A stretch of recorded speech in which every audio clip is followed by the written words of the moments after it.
This is the world this morning. It is 6th January 2021 and I am Arushi Karkwal bringing the world to your screen. India has confirmed cases of the avian flu in multiple states. 50 crows that were found dead tested positive for the H5N1 influenza virus. In another development, over 1,800 migratory birds have been found dead in Himachal Pradesh.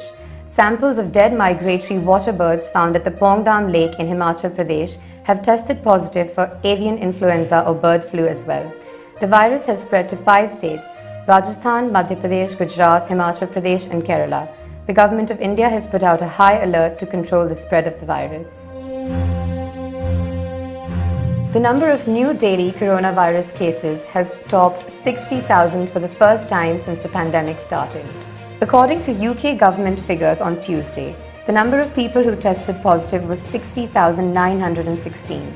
1 in 50 people in private households in England had COVID last week and 1 in 30 in London. 830 people have also died within 28 days of a positive test. All of the UK is now under strict curbs, with Wales, Northern Ireland and most of Scotland also in lockdown. UK Prime Minister Boris Johnson has cancelled his visit to India. He was supposed to take part in the 26th January Republic Day celebrations as chief guest. The decision has been taken in light of the national lockdown in the UK recently and the speed at which the new coronavirus variant is spreading. He has expressed regret about not being able to grace the Republic Day celebrations in India. Xiaomi, former China bank chief, was sentenced to death for economic crimes. He was sentenced after the court indicted him for bribes of $277 million over a span of 10 years. Xiaomi was found guilty of corruption, bigamy and bribery. He confessed to taking cash bribes last year in a televised show. Mr. Lai was kicked out of the Communist Party in 2018 for a violation of party laws. His death sentence showed Beijing's rare use of capital punishment for such crimes. Signs of the new presidency in the United States are beginning to show. The New York Stock Exchange unexpectedly reversed its decision of delisting 3 major Chinese telecom companies. Earlier this year, the New York Stock Exchange had started delisting Chinese telecom firms following Trump orders. The order would restrict US investments in Chinese companies that were allegedly tied to Chinese military. However, NYSE abruptly reversed its plan to delist 3 of the biggest Chinese telecommunication companies. This step will help de-escalate the already heightened US-China tensions. Enrique Tarrio, leader of the United States right-wing Proud Boys group, has been arrested. Tarrio has been held for burning the Black Lives Matter flag last month, which was taken from a church during a violent protest. He has been charged with destruction of property at the Asbury United Methodist Church and illegal possession of 2 high-capacity firearms.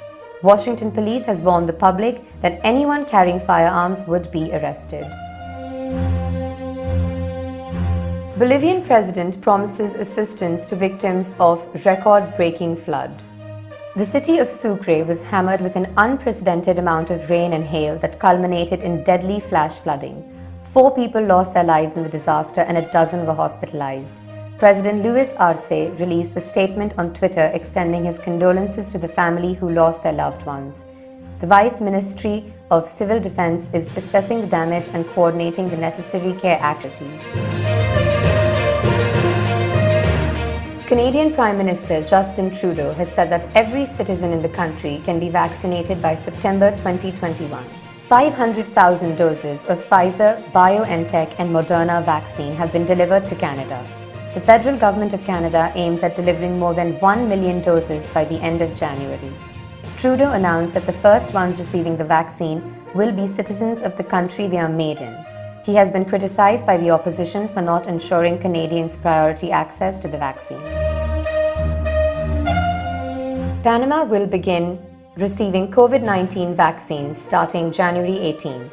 Foreign Minister Erika Muñoz announced the arrival of 40,000 units of Pfizer's vaccine against the coronavirus. This is the first installment of a total of 5.5 million doses that have been purchased by the government.